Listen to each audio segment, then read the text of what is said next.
माझं नाव पोपट लक्ष्मण कुंभार, सातारा गडकराळी या ठिकाणी आमचा गणेश मूर्ती बनवण्याचा व्यवसाय आहे. हा व्यवसाय आमचा आज 4थी पिढी या व्यवसायात कार्यरत आहे.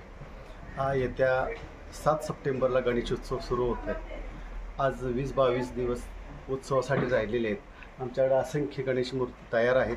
शाडो मातीच्या मूर्तींना जास्तीत जास्त मागणी आहे आणि त्याचबरोबर POPच्याही मूर्ती भरपूर प्रमाणात तयार आहेत आणि दोन्ही प्रकारच्या आम्ही मूर्ती ठेवतो, कारण जे कस्टमर मागतं त्या पद्धतीचं आम्हाला द्यावं लागतं. आणि आमच्याकडे अनेक रूपातील देवदेवतांच्या रूपातील गणेश मूर्ती आहेत.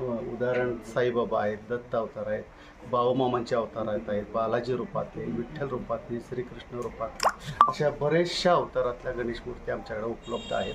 आणि जशी ग्राहकांची मागणी असते त्याप्रमाणे आम्ही शाडो मातीच्या मूर्ती लोकांच्या मागणीनुसार आम्ही बनवून देत असतो. आणि आता महागाईचा जर विचार केला तर साधारणतः शाडू मातीचा रेट असेल, POPचा रेट असेल किंवा कलरच्या रेटमध्ये सर्वसाधारणतः 15 ते 20% वाढ झालेली आहे. तर त्याप्रमाणे मूर्तीतसुद्धा 15 ते 20% वाढ होईल आणि जेवढ्या लवकर आम्हाला गणेश मूर्ती लोकांना वेळेत देता येईल त्याप्रमाणे आम्ही वेळेत त्यांच्या ताब्यात देण्याचा प्रयत्न करू.